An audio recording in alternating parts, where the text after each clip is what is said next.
Hi everybody, it's Kim Wilson and I've been working on getting my Christmas cards out in the mail. Yay!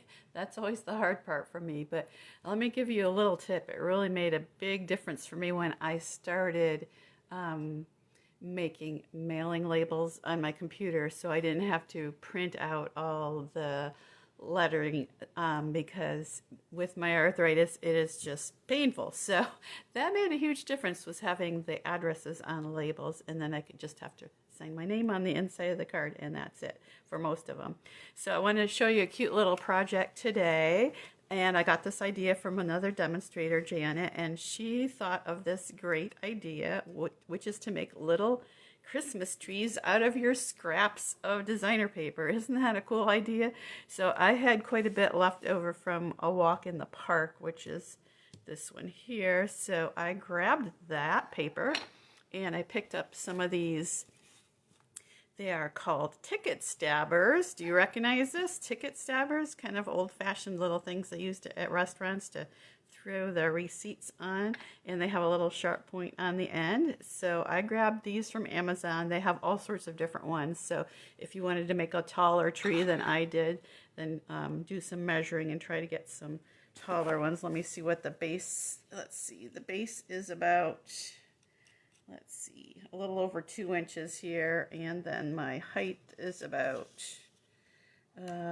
let's see, 5 inches. So probably if I looked at the box, it might say, but anyways, they come in 2 pieces, so you just have to screw in the little bottom, into the little bottom, and take your little guard off, and then you're ready to roll. So I started with, I just grabbed my scraps and made strips of whatever I happened to have on hand. So they're not any rhyme or reason, but I did do my largest ones at 3 inches and my smallest ones at 1 inch.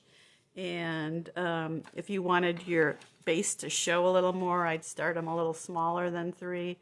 But you can just kind of work out what works with the ticket stabbers that you end up with. And this is such a fun project and so quick and easy. And I bet it would be good to do with children too, as long as they're a little careful with that sharp point. So take your squares, cut them all different sizes, crumple them up. Try to make sure that you have some greens, although they don't have to be all green. I mean, they can be whatever color you want to make them. Crumple them, then kind of partially uncrumple, and then just push them down. And you want to leave them kind of loose so they kind of leave some gaps. And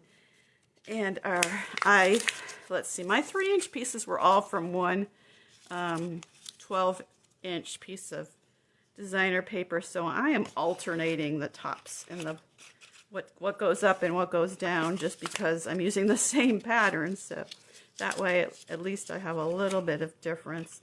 And then when you lay them down, you just want to offset them just a little bit so that your points are not together. They kind of start going around in a circle there. So I'm putting a few of my 3-inch pieces on here. You kind of get the idea of how simple this is. That one needs to be crumpled a little more. Okay, so I've got 4 of the 3-inch ones. I think I'm going to move to, what are these, 2-inch? Yeah, I've got some 2-inch. I probably should have had some 2.5, so I had some in between sizes. That would have been better. So might have to slide these off and go with some in between ones, but we'll see how it looks when it's all together here. I think my other one, I did have some larger pieces. And then we're kind of alternating patterns and then alternating the points as you go around. So you can see it's starting to come together there. And then I'll go right up to the very end and do a few of these little 1-inch pieces there at the very end, and kind of make sure they're all crumpled up. All right, so let me show you how I did the star at the top.